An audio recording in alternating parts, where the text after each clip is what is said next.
Imagine a player who, at just 21 years old, what happened to Rodrygo? Why is he getting so little game time under Xabi Alonso?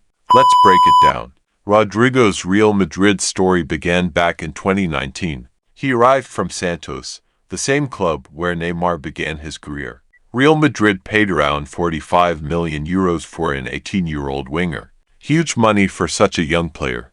But Rodrygo delivered quickly. In his debut Champions League season, he scored a perfect hat-trick against Galatasaray. People immediately said, "This kid is the future of Madrid." Rodrygo wasn't always a starter, but his role was unique. When the team needed a goal, he came in. He changed games with one touch, one moment. And most importantly, he never hid in big matches.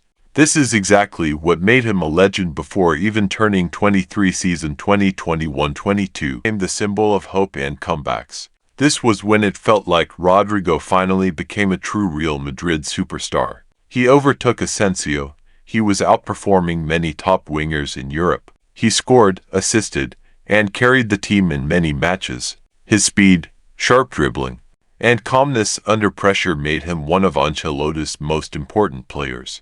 Then the decline, and here is where things get interesting. After the 23-24 season and especially early in 24-25, Rodrygo's level dropped. Fewer 1vs1 dribbles, slower decision-making, more unnecessary turnovers.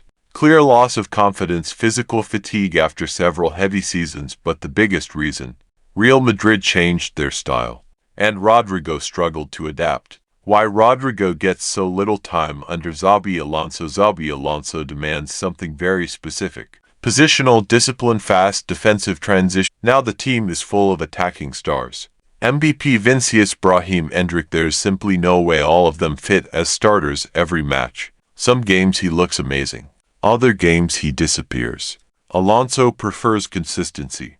Rodrygo often drops deep, carries the ball, and slows the attack. Alonso's system demands quick, vertical football.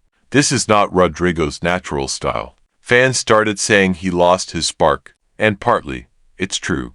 Less risk in his dribbling, fewer explosions of pace, more fear of making a mistake. Less confidence in big moments. He doesn't look like that killer who decided the City semifinal. But this isn't a fall-off in talent, it's a transition period. Rodrygo is still incredibly young, and he already has what many players never achieve. Huge goals in huge games, Champions League nights, trophies, star status. He just needs time to adapt to a new coach and a new system. If he finds the balance between discipline and creativity, he can become that clutch player again. The guy who changes games in seconds. This is the story of Rodrygo, a player who became a legend before he became a starter. A player who created one of the greatest Champions League comebacks ever. And a player who is now going through a dip but definitely hasn't said his last word.